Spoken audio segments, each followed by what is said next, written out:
Let's dive into the world of US military spending, where billions of dollars are allocated to ensure national security. But is all this spending really necessary? Well, let's find out. In a war of high-tech weaponry versus, well, remote-controlled planes with explosives, the US military is proving that when it comes to defense spending, no cost is too high. For every $4,000 drone launched by the Houthis, the US responds with a $2 million missile, because using a bazooka on a mosquito just feels right. That's right. Each engagement costs the US 500 times more than the enemy's investment. And if that sounds like bad economics, don't worry. Your tax dollars have it covered. Strategic vulnerability and historical perspective have always been critical in understanding military spending. It's not just about the present, but also about learning from the past to anticipate future challenges.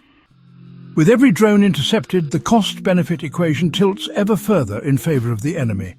If the Houthis spend $200,000 on a drone barrage, the United States might burn through $100 million in missile defense. At this rate, America's biggest strategic vulnerability might just be basic math. The Pentagon remains confident in its approach, but, as former President George H.W. Bush once quipped, the defense budget is more than a piggy bank for people who want to get busy beating swords into pork barrels. And in this case, the United States seems happy to turn gold into confetti. It's not that we can't afford it. America's military budget is still the largest in the world.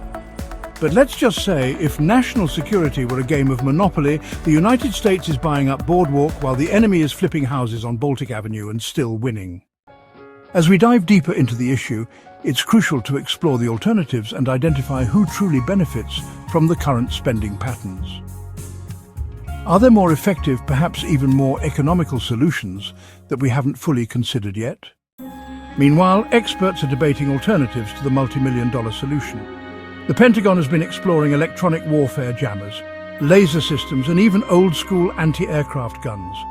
One analyst put it best: when the only tool you have is a hammer, every problem starts to look like a nail. Maybe it's time to add a few more tools. And yet, one group has no complaints: defense contractors. Companies like Raytheon and Lockheed Martin are watching their revenue charts climb higher than the drones they're being paid to shoot down. After all, every $2 million missile fired is another lucrative government contract on the way. At the end of the day, the Houthis might be launching flying lawnmowers, but the US response proves one thing: you don't need cutting-edge technology to drain a superpower's wallet. Just a few cheap drones, some duct tape, and an opponent willing to throw money at the sky. To stay updated on the latest news about government waste, subscribe to Breaking Through News on the Newsbreak app, on YouTube, or at breakingthrough.com.